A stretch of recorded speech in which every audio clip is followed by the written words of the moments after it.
Hey everybody, welcome back to Touchy Reactions. Sabaton fans, I got another good one for you today. This one a lot of people have been asking for a while, but we finally got around to it. This is going to be Wolfpack. This is one of the ones that my patrons voted on and asked for me to do in the month of April, so here we go. There were three people who on my list who requested this song who got recognized for it. I got Lionel Lyons, shout out Lionel. Varus Iron Fist and Ramzan95. Thank you guys so much for adding this to the list and mentioning it in the comments. And while we're talking about that, thank you for everybody who's been keeping up with me in the comments, recommending videos, liking them, subscribing to the channel, all that kind of stuff. You really help support the channel. Knocking on 10,000 subscribers here soon, and I couldn't have done it without you guys, and I appreciate it very much. So thank you all. And thanks to all my patrons who've been supporting the channel financially. You guys rock, and I really appreciate it. So we got three videos we're going to be watching today. We're going to start with a lyric video. Then we're going to do the Sabaton history. And then I got a live performance. I think this was in France. Let me check. Yep, in France at Nantes, whatever that is. So that's the lineup for today. We're going to go ahead and get started with the lyric video. And let me make sure the volume's good. Okay, so this is the lyric video for Wolfpack by Sabaton. Here we go.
So yeah, so this is some early Sabaton from like in the 90s, I think. Maybe not 90s, 2003, I think it said at the beginning here. What do you call it? The song's about the German submarines from the Kriegsmarine. And they had a ridiculous record against the convoys and the Allied navies during World War II. Really a game changer when it came to having supremacy over the seas, that their submarines were just relentless. I've always wondered how, with the amount of submarines they had out in that area, I guess, how did they communicate to know which submarines in the water were theirs or not? I don't know. Maybe we'll find out during the history. We'll see.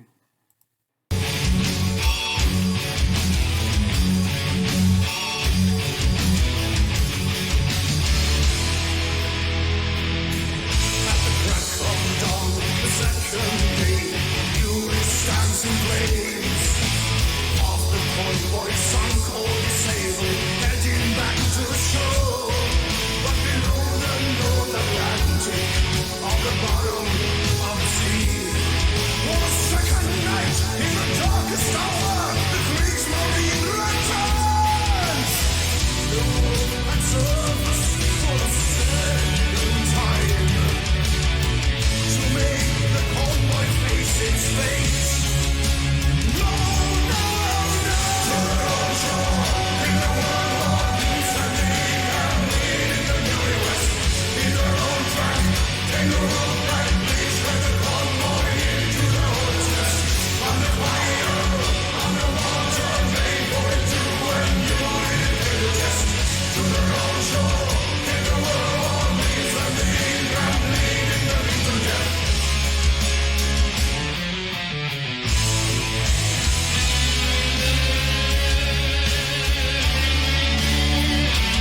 Yeah, I really enjoyed the end there where they layered the backup vocals over top of the lead vocals. Uh, Sabaton does that really well. Oh, okay. Yeah, this is some older Sabaton. It has the old feel to it. I don't hate it. I don't love it. It's just a older Sabaton song. Nothing to jump up and down around. I do love submarines, so I love content that has to do with submarines. One of my favorite movies in the world is The Hunt for Red October. Crimson Tide's up there. U was it U471, the one with Matthew McConaughey. It's a good movie, and that's actually has to do with a Russian, a German U-boat during the war. But yeah, this is a good song. It's nothing wrong with it. Nothing. I mean, probably could use a little bit of tweak up on the lyrics a little bit, but it was pretty good. There was one verse in there that if they'd have switched one word around, it would have. I think it would have sounded a little better, but other than that, it was good.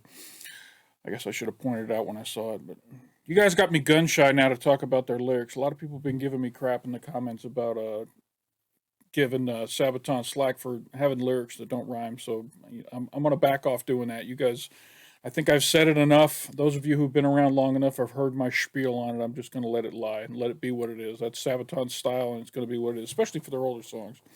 So let's go ahead and jump into this history. This is the Sabaton history number 54, German U-boat tactics by Indy Nidell and Joachim from Sabaton. Here we go. One of the enduring images of the Second World War is that of the German U-boats, who would hunt in wolfpacks.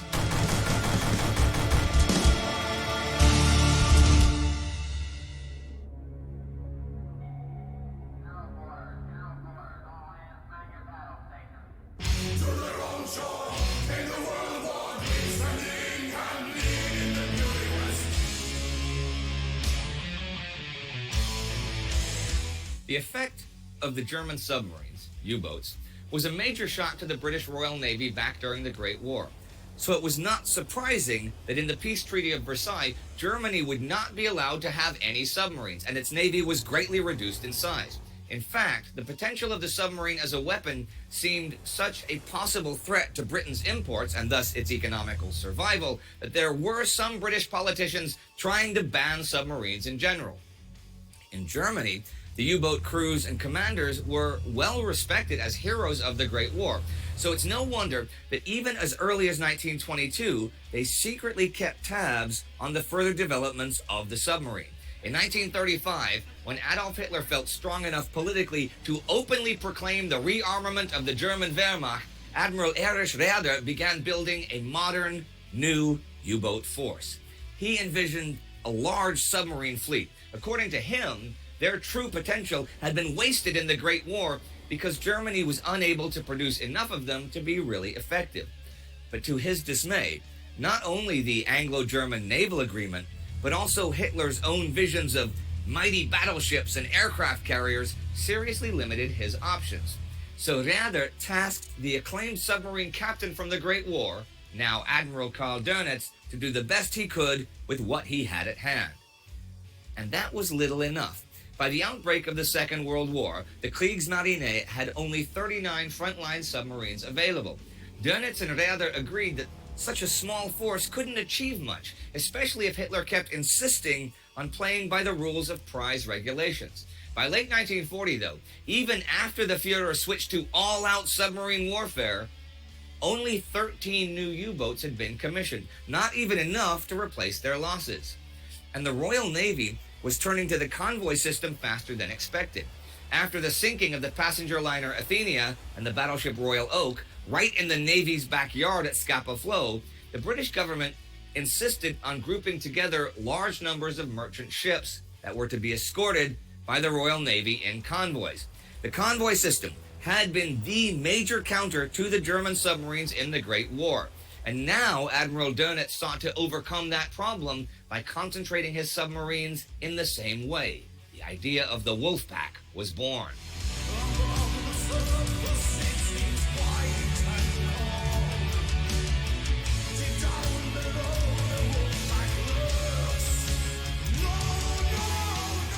If Germany wanted to bring Britain to its knees, they had to win the tonnage war. They simply had to sink more ships and cargo than the British could reproduce. But it was a slow process. During the Norwegian campaign, the submarines had faulty torpedoes, which repeatedly jeopardized their missions. Even when in perfect position to take a shot, the German torpedoes could simply fail to explode or to find their target. This was not only really frustrating, but also dangerous to the then exposed submarines.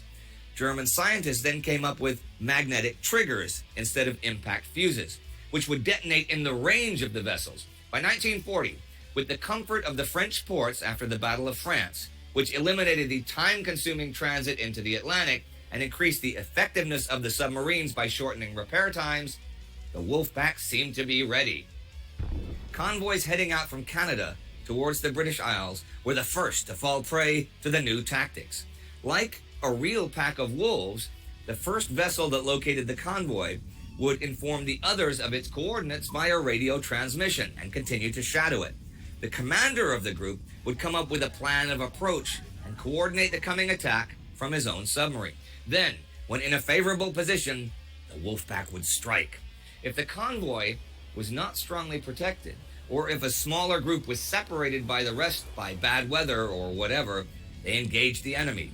If not, they waited for the dark of night. U-boats were hard to detect in any case, even with the advanced abilities of the Royal Navy. But under cover of the night, after silently surfacing, they would be silhouetted by their commanders against the dark horizon, or against a strong wind, making detection many times harder. Then they would strike, usually firing 3 or 4 or all torpedo tubes one after the other to minimize the risk of torpedo failure affecting targeting. The convoy's armed escort ship would usually react to the first attacker, which had to dive and take evasive action. But that led to the disruption of the convoy's formation. As the convoy reacted, the second submarine would attack, hitting the group from a different angle, then evade and give another submarine the chance to shine. This way, they could maybe sink 5, 6, or even 7 ships at one approach and get away without losing a sub. If each convoy lost around 10% of its merchant ships this way, Britain would indeed lose the tonnage war. In fact, some early convoy losses were so high that British High Command kept the numbers from the public to avoid panic. And because of the first positive results, Raeder and Dönitz were optimistic that by enlarging the submarine fleet, the tonnage victory was theirs for the taking. Britain could not use its mighty navy to guard against invasion and protect its merchant fleet at the same time, could they? But once more, their pleas fell on deaf ears. This time, it was Germany's favorite uniform fetishist, Hermann Goering, who, as the man who divided the resources, favored his Luftwaffe over the Navy. Once more, the full potential of the Wolfpacks could not be unleashed. Still, from June 1940 to March 1941, the German submarine fleet inflicted heavy losses on the convoys. But once the threat of a German invasion of Britain really faded, Then the British began catching up with them. They outfitted their ships with air-to-surface radar systems, began using naval aircraft more efficiently in general, and organized hunting groups equipped with depth charges. Mid-1941 was a real low point for the German Navy, as many of its submarine aces, those with 5 or more kills, were themselves killed or sunk by the new aggressiveness of the British escorts. The exchange rate went to 5 British ships for 1 German submarine, and that was not sustainable for Germany. The Wolfpacks were still deadly, they just now had to be carefully deployed. Radio communication and coordination were key for that game, and as long as the Allies failed to crack their codes, the Wolfpacks were indeed invisible in their approach. But then, the British cracked their codes. Unknown to the Kriegsmarine, the capture of U-110 led to the cracking of the German coding machine Enigma at Bletchley Park, which now allowed the British to have a comprehensive picture of the German submarine deployment. 1942 began with a new British confidence that the Wolfpacks would soon... I know I've talked about this in other videos, but if you haven't seen the movie The Imitation Game yet, where they talk about the breaking of the German Enigma code, it's really an amazing film. Go check it out. It's entertaining. It's very smart. It's well written, and Benedict Cumberbatch stars in it with what's her name? The girl who played the lead in the Pirates of the Caribbean movies. I'm drawing a blank on her name right now. Anyway, really good movie. Go check it out. It tells the story behind Bletchley Park and how they broke the German Enigma machine. Very, very good movie. Deployment. 1942 began with a new British confidence that the Wolfpacks would... Matter of fact, watch is it 571? It's either U571 or U471 that tells the story of them getting their hands on the Enigma machine. So if you watch those 2 movies, you'll get the whole story. Soon be tamed or skinned. However, now that the U.S. had joined the war, increasing transatlantic traffic was cause for new headaches, and Dönitz had shifted his attention further westward to intercept as much of that traffic as possible. On May 6, 1942, convoy ON-92, outbound from Britain to North America, 42 ships strong, left Liverpool, guarded by the destroyer Gleaves, the cutter Ingham, and 4 Canadian corvettes. It was a rather ill-equipped and inexperienced convoy. Only HMS Barry carried a high-frequency direction finder, and only 1 other ship was equipped with a 10-centimeter radar system. To save as much time as possible, they took the Great Circle route, the shortest and most direct line across the North Atlantic, but also the most predictable.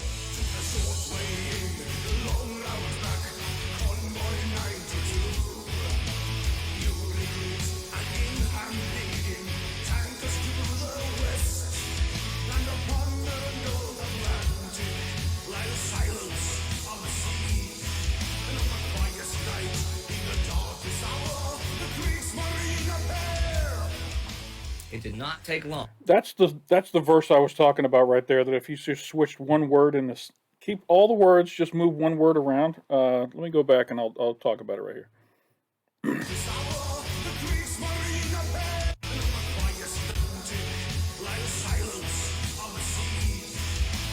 All right, that verse ended with "Silence of the Seas."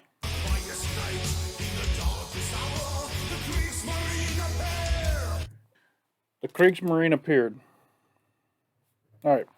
If he took that same verse and just put the word "appeared" at the beginning of it, on a quiet night in the darkest hour appeared the Kriegsmarine, that would have more closely rhymed with "Silence of the Seas," appeared the Kriegsmarine. Those two, that one verse right there, all you would have had to do was move one word to the front of the sentence, and it would have rhymed. And Touchy Reactions would not be getting all the hate and mail for criticizing Sabaton's rhyming schemes. All right, I'm off my soapbox. Here we go. It did not take long for the Germans to intercept their radio traffic. On May 11th, U-569 spotted the convoy and alerted the rest of its pack. Wolfpack Hecht Pike was soon in pursuit.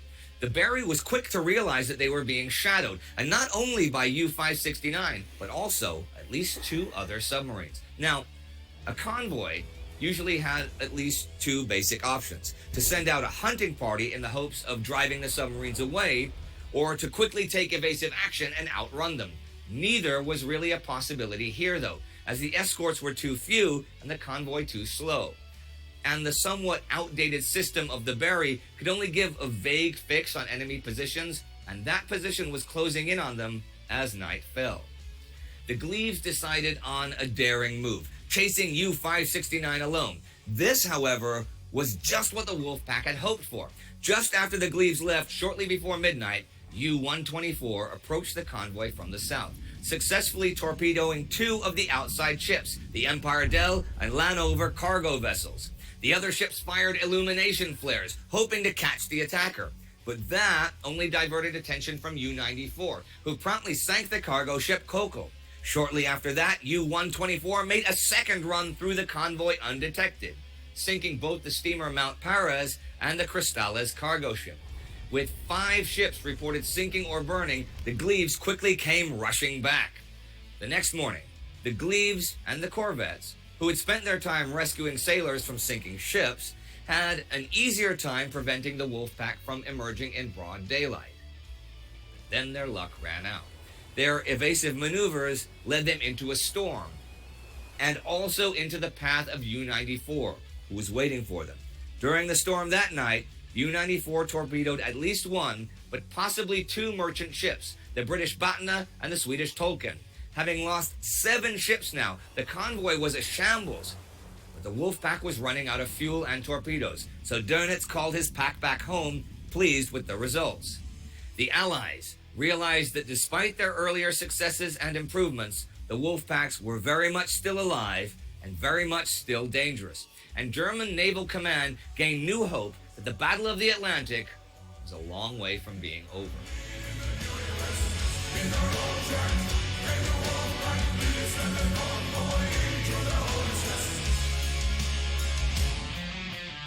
When I wrote the music for this song, we hadn't really decided on, Primo Victoria being about military history. Okay. So originally, this one had a totally different lyric. I don't think I've ever talked about this actually, but the idea was about man or mankind being the ultimate predator. So if I remember correctly, the lyrics would start, from the Rhine fall to the Great Wall. Man, Mother Nature's ultimate predator. I can't remember exactly. Something along those lines anyway. And I think I'd gotten pretty far. I was halfway through the lyrics, but as we then had the music to Prima Victoria, me and Per thought we needed something big. So we decided on D-Day for Prima Victoria. All of a sudden, it clicked. It made sense for us, It was interesting to sing about military history. It had a huge and epic sound to it. So we thought, we can't sing about beer and riding motorcycles or, sex, drugs, and rock and roll and that stuff. And I mean, this was 2004 when we recorded that album. And we thought, hell yeah, let's do it. Well, there are an awful lot of songs about beer and sex and drugs and rock and roll, and there's not a whole lot of songs about, U-boat Wolfpacks, for example. No. So nobody can accuse you of like, oh, another song. Oh, you like beer. Well, so does everybody else who writes a song about beer. There's not a whole lot of songs about people that hate beer. Oh, no. You don't see that from metal bands. I hate beer. Now, it's interesting, the original lyrics were about man as the ultimate predator, and of course war is an expression of that as the ultimate predator. But is man really the ultimate predator? Because we do have there is one other apex predator that is likely as deadly as man. Please don't say beer. No. Okay, 2. No, the mosquito. Oh, yeah. Mosquito kills an awful lot of human beings. I mean, between just malaria and... Yeah, but the mosquito isn't a predator. The mosquito does what it does as a means of gaining sustenance. They're not out there actually trying to kill the whatever it is that they suck the blood from. I wouldn't categorize the mosquito as a predator as much as a nuisance that causes a lot of death due to its natural life instincts. I still think humans are the greatest predators out there. Alone, I mean. So, do you have any songs about mosquitoes? Not yet. Well, I mean, they actually have to go to war for... Ooh, interesting. I wonder... Well, from the animal kingdom, we could do the Great Emu War in Australia. You could, but there's also plenty of animals that somehow played parts in human wars and things like that, or even diseases. Bear Wojtek in Monte Cassino. There you go. And I was thinking, of course, I mean, think of all the soldiers and civilian stuff that died from the Spanish flu. Although that's not an animal, it's an influenza, and of course that affects war. The spread of sleeping sickness and malaria and other insect-borne diseases, or smallpox, which was the what? I don't know what we should do. We should do a special about gin tonic. And Yeah, why tonic Why we have quinine. So, okay. For a future episode. It's going to be a special episode about gin and tonics. You never know where the Sabaton history discussions are going to go to. They can get so sidetracked very quickly. I love it. We're not going to spoil it now. No. We're going to be drinking gin and tonics when we do it, though. Okay. Next time. Well, thank you for that enlightening story about how you really began writing all the military history things, and of course, Wolfpack being one of the first. And guess what? It's over. It is over, but Sabaton History will be back in exactly 7 days. See you then. See you next time.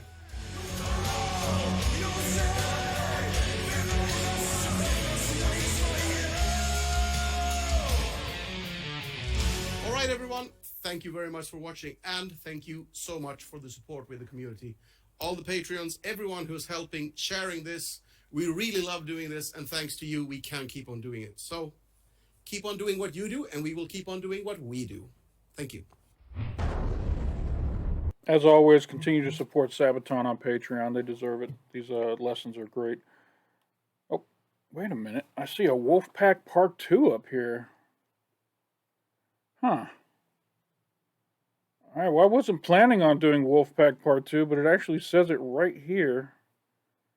It's even longer than the first one. I'm gonna throw an audible right here and go watch Wolfpack Part 2. Here we go. In the first episode about... Let me see. Do I need to say anything about the last one?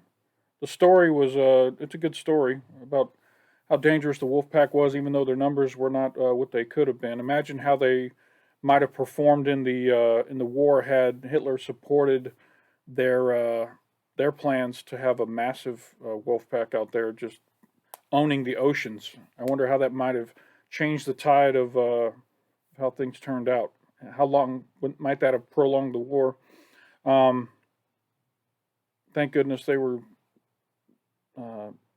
not supported in that plan. So, all right, this is Wolfpack Part 2, The Torpedoing, Sabaton History 100. We got Per from Sabaton and Indy Nidell. Indy appears to have hurt himself. He's got his hand all bandaged. Maybe we'll find out about that in this video, but a little bonus history lesson here. Let's go ahead and jump into it. Here we go. In the first episode about the song Wolfpack, we talked about the rise of the German submarines. But there's a lot more to their story. I'm Per from Sabaton. And I'm Indy Nidell. And you're watching Sabaton History Channel. Yeah.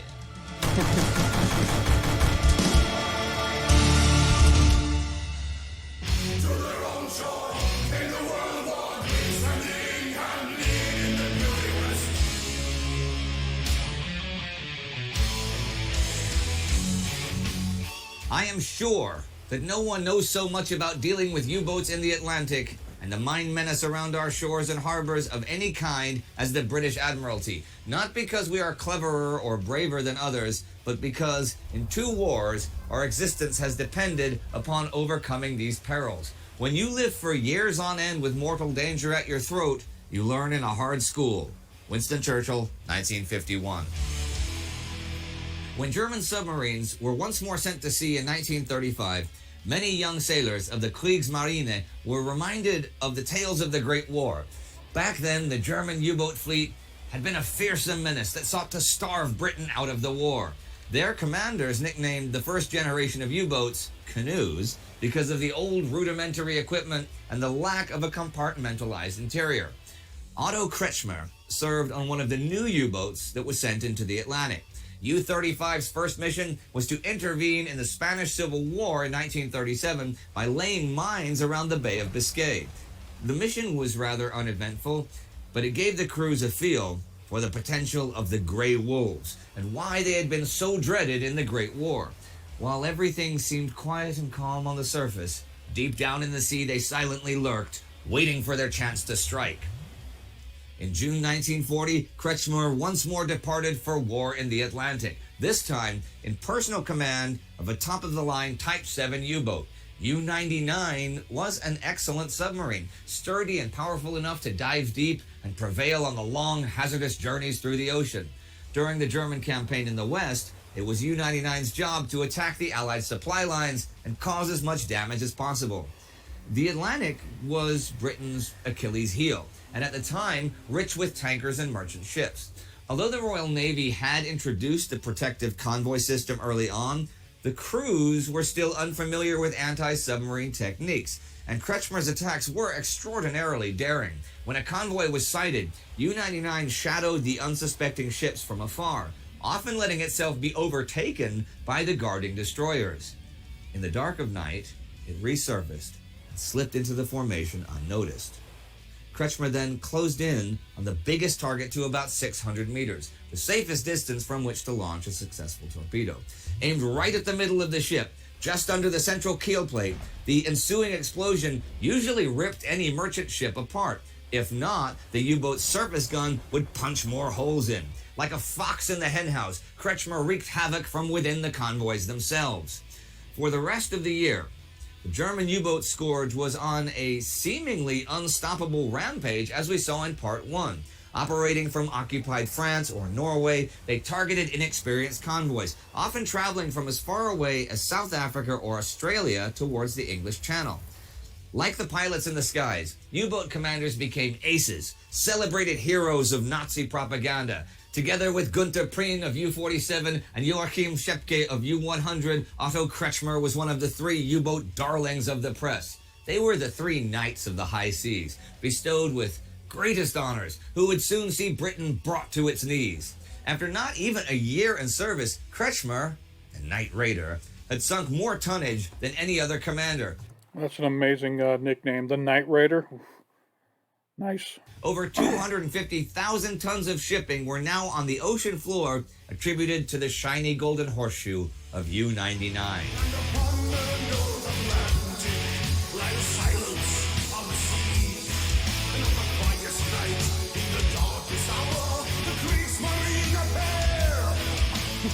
February 22nd, 1941, U-99 went on a hunting expedition once again.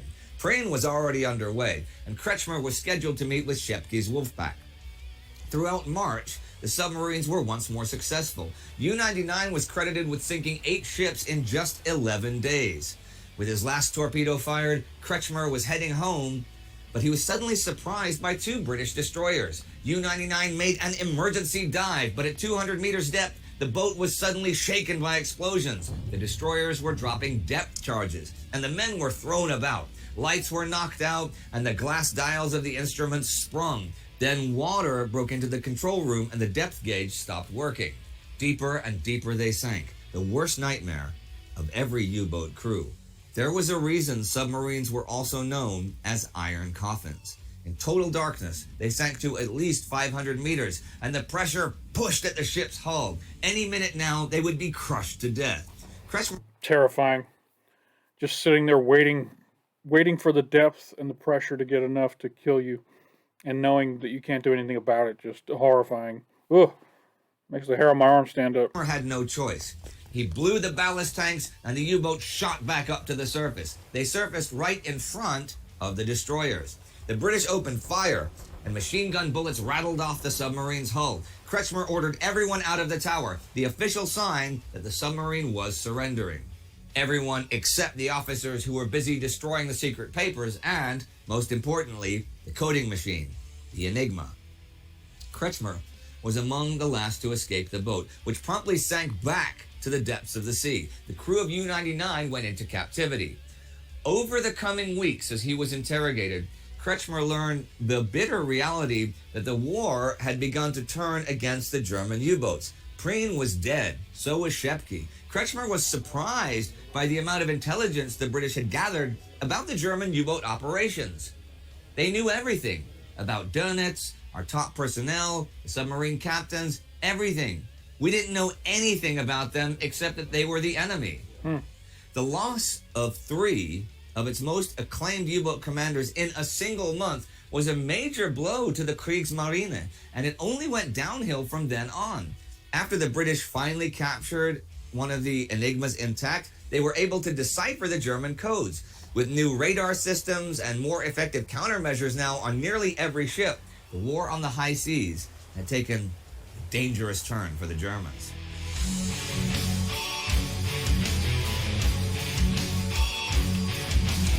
In late August 1942, 5 U-boats left the submarine base of Saint-Nazaire to operate off the South African coast. The North Atlantic had become a dangerous place for U-boat aces, and to regain the initiative, the 5 submarines formed a battle group, a Wolfpack.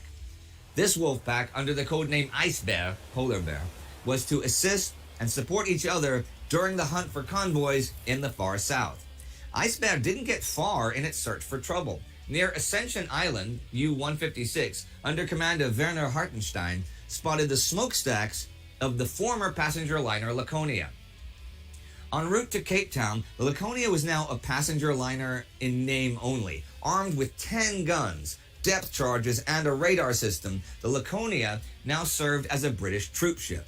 Shortly after 8 a.m., though, 2 of U-156's torpedoes struck and a huge explosion rocked the ship. Seeing Laconia sink, Hartenstein was just about to rejoin the Wolfpack when he saw hundreds of people jumping from the ship. No one had expected a full troop ship traveling alone and unescorted on this route. It became clear why soon, as the pleas for help were not in English, but were mostly in Italian. Laconia had been transporting 1,500 Italian prisoners of war and 160 of their Polish guards. This changed everything. Hartenstein radioed back to Grand Admiral Donitz explaining the situation. 2 years earlier, it would have been a matter of principle to stay and help, but this was 1942. Any moment, an Allied plane or warship could appear on the horizon. Still, the Wolfpack commanders could not stand idly by while hundreds of people, many of them even allies, drowned. Donitz gave permission to mount a rescue operation as long as the Wolfpack was not endangered. Hartenstein opened his communication channel to the Allies. He declared in an unencrypted message what was going on and that he would not attack any Allied ship that joined the rescue. To emphasize their intentions, Wow. That is great. That is great. That's balls right there. Wow. I gotta process that just for a second. He sent an unencrypted message and told his enemy, "Come rescue these people, and we promise we will not sink you." That is great. That's great. That's I mean, obviously he had his own motives for doing it, but don't know if I could have had the balls to do that. Wonder how it turned out. Let me back up a second. Here we go. Attack any Allied ship that joined the rescue. To emphasize their intentions, the Wolfpack put bright red cross flags on their decks as they began rescuing friend and foe alike. The operation took all day and night, and there was trouble. Many Italians accused their captors of being kept locked away while the ship sank, and many were shot at or bayoneted as they tried to reach the lifeboats. Despite the tensions, Wolfpack Eisbär was able to save at least 400 of the 1,500 Italians from immediate death. But just as the next day dawned, they spotted a plane flying towards them. It was an American bomber who circled for several minutes high above them. Then suddenly the bombs fell. The first exploded right in the middle of the lifeboats. The fourth bomb fell close to U-156, causing light damage. This was the moment Hartenstein had feared. Without a choice, he ordered all British survivors to leave his boat and started the engines. The duty to his men and the Wolfpack came first. Again, they radioed high command, who urged them to withdraw at once. Hartenstein was furious that neither his unencrypted rescue message nor the Red Cross flags had been respected. With no other option, they loaded their boats with as many Italians as possible and dove for cover. The sinking of the Laconia was, of course, one of many tragic events of the war. From the ruthless attack by the U-boat to the failed rescue attempt in the face of merciless bombing, helpless people were repeatedly caught up in it. From the depths of the sea to the heights of the sky, no place was safe from the war. The immediate consequence of the attack was that Grand Admiral Donitz issued the infamous Laconia Order. From then on, all U-boat commanders were ordered to not undertake rescue operations of the enemy anymore. Rescue attempts, he stated, would contradict their most basic demands of the war, to destroy hostile ships and their crews. The order ended with a single demand: be harsh.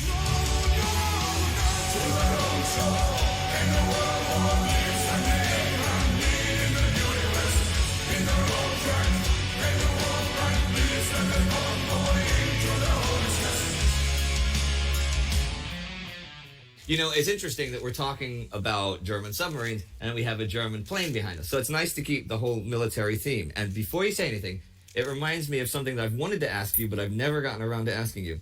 Now, they don't have anymore, but they used to have a compulsory military service in Sweden, lumpen, as it's called. I mean, some of your countries probably have a similar thing. I don't know when they stopped that. I know kind of when. So I don't know if you were old enough that you had to do it or if it was after that. So how...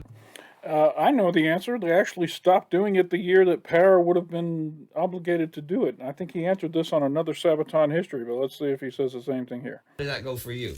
I was old enough that it was mandatory for me to try out and do my best. Okay. I was not trying out my best.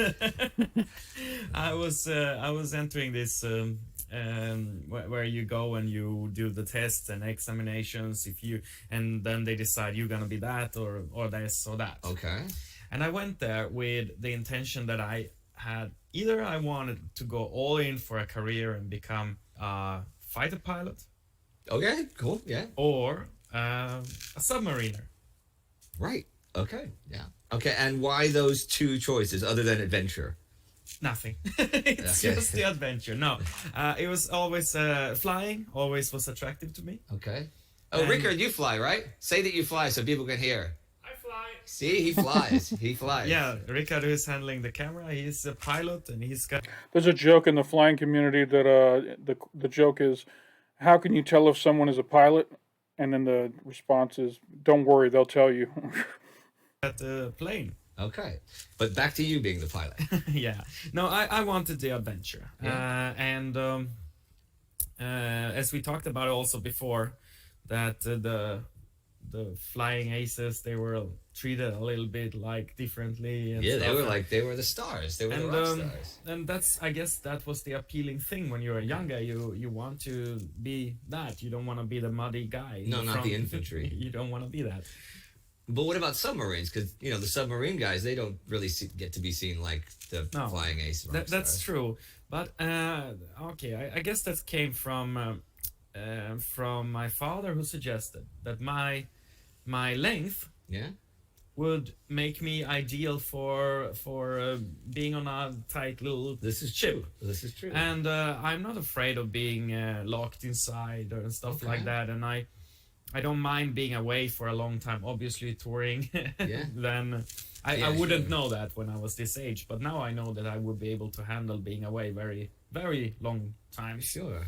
I think that it would fit me actually to be that. So you did the tests? Yeah, I did the tests, and but somewhere along there, I realized it was impossible to change the outcome to become what I wanted to be. Okay. And eventually I'm not going to be there. Okay. So then I changed my my strategy during the tests.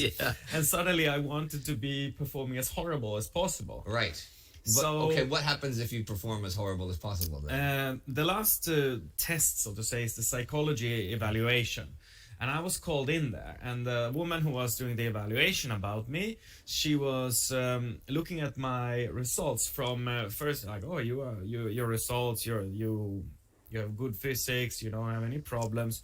And then there's an intelligence test where you can fill in things like, oh, this. Yeah. And as I was filling in that, I was initially doing very well. Right. And then I realized, oh, damn, if I'm continuing this good, it's going to end up with me being called in. And I don't want. Yeah, but wouldn't you get, like, if you do really well, wouldn't you get, like, a job that doesn't involve running in the mud? You don't know. You just didn't want anything. Yeah, so I started to perform horribly. Okay. And she, when the psychologist was evaluating me, she was looking at that. And then it's like, what happens here? Because after this you lost your intelligence? And I'm like,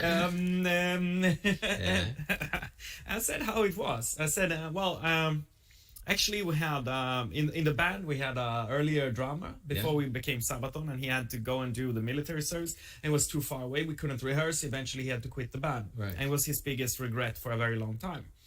And I thought, if I'm gonna go into the military, I'm gonna lose the opportunity to be in a band. And when I get back, maybe there's no band for me. Yeah. So I'm not gonna screw it away for being a muddy guy in the trenches. Yeah, in if the it would Swedish be, trenches. If it would be a pilot thing, maybe it's different. But so I told her that this is the story, and she's like, "Yeah, do you think that you're gonna get away with that?"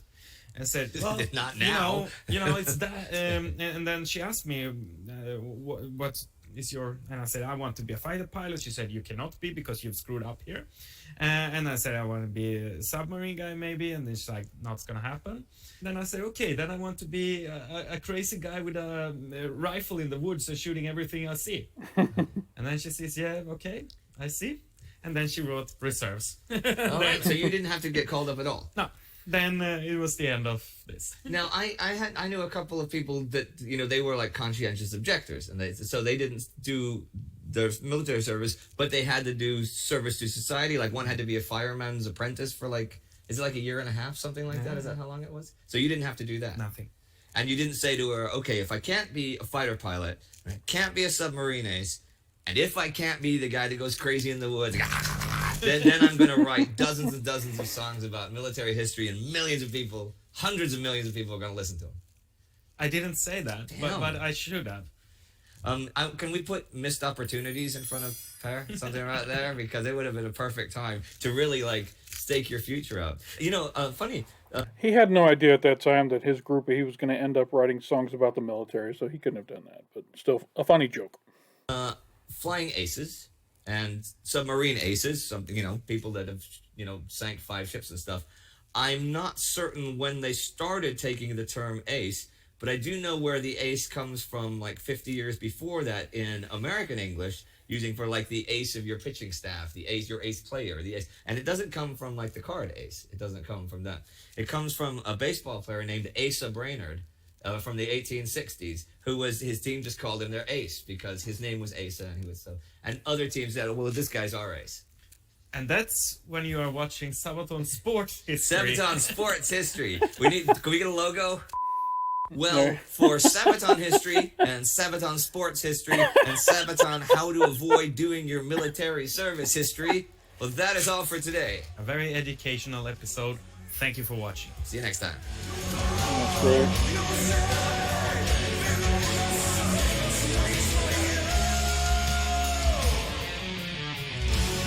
Thank you everybody for watching, and thank you everybody for supporting. And those who don't do it, click the bell, subscribe, and become a patron. Thank you very much.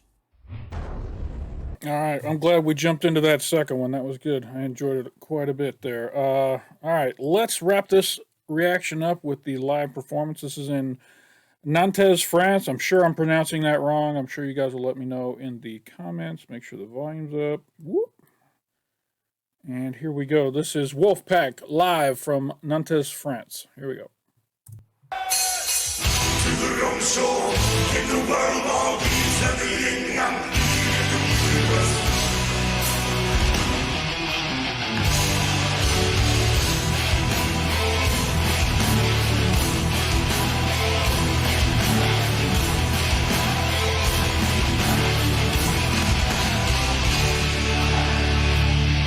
That's a good thing.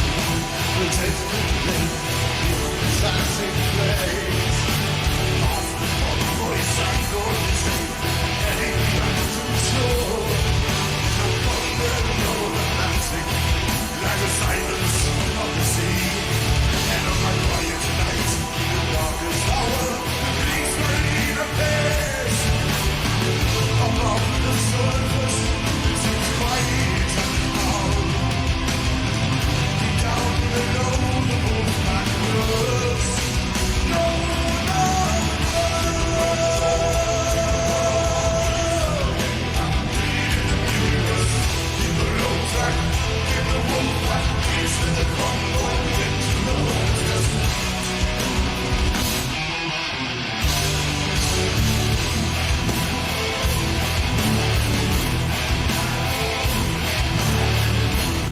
me see this guy crowd surfing here. He look like he got some kind of costume on or something.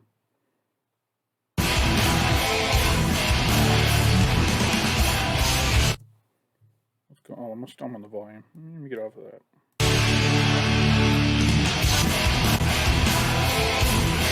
Oh, he's got like a Pikachu pajama set on here. Yeah, this guy over here.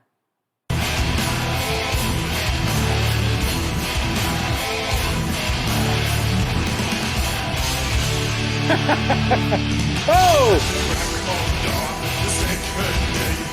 What does security do with a crowd surfer who ends up on the other side of the security line? Does he get taken to the back? Has anyone ever had that happen to him? Let me know. Are they nice to him? I don't see why they would be mean.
Pikachu's at it again. He might have got thrown to the front. He just went right back to the back and got up in the air again. This is a really good video for the time frame that they, well, I guess 2016. That's pretty recent. Let me see that. About 7 or 8 years ago. Well put together video. Good editing, all that good stuff. Sounds good. This was before Tommy.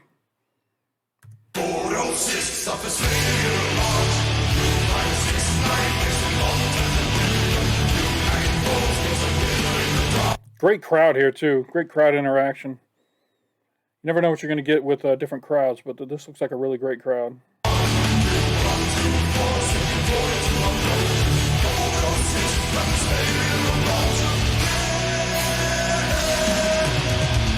the wrong track, in the Wolfpack, into the convoy, into the hornet's nest, to the wrong shore, in the world war, beats everything and bleeding the universe.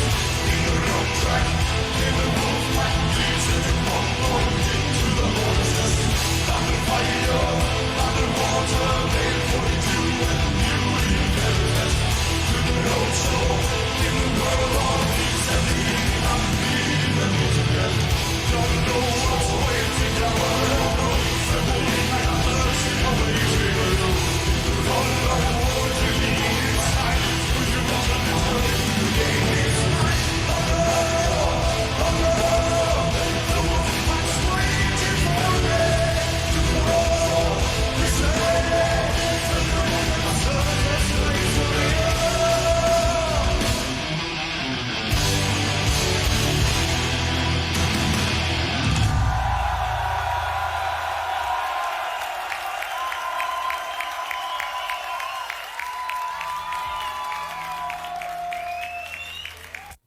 Very cool. All right, that was Wolfpack by Sabaton. Got the surprise second history lesson in there. I'm glad we stumbled across that. That was good. I love submarines. Love any stories about submarines. If they make a movie about a submarine, there's a good chance I'm going to watch it and enjoy it. I just something about it. I don't know what it is, but I really enjoy submarine movies. This is a pretty good song. It's probably not my top 10, but it's probably somewhere in my top 20. Got nothing negative to say about it. I enjoyed it quite a bit. Let me go back over here and shout out these requesters again. We got Lionel Lyons, Varus Iron Fist, and Ramzan95. Thank you so much for requesting this song. And thank you to all my patrons who voted in the Sabaton April lineup voting. I'll be dropping the May voting here soon on Patreon. If you want to be part of it, head on over to Patreon, become a patron, and you can help me decide what videos are going to be done in May. The only caveat there is if Indy Nidell starts releasing the Sabaton histories for the new album, those are going to jump into the front of the line as soon as they drop. So, waiting on you, Indy. Come on. All right, that's my reaction for this video. If you guys liked it, hit that like button down below. It doesn't hurt you at all, and it helps me out a lot over here at the channel. Helps get the word out there that you guys are enjoying Sabaton history and these deep dives into these songs. If you're not already a subscriber to the channel and you want to come along for the ride, there's a big red subscribe button down below. If you click on it, it'll turn gray, let you know you're subscribed. And if you hit that notification bell off to the side of it, it'll let you know anytime we drop some new content over here. I really appreciate everybody who's been helping support the channel. I'm knocking on 10,000 subscribers, and that was a big goal that I set a while back that I wanted to get to. And looks like we're going to achieve that, and I thank you all for helping me get there. So that's all I got to say. So appreciate y'all stopping by, and don't forget to come on back.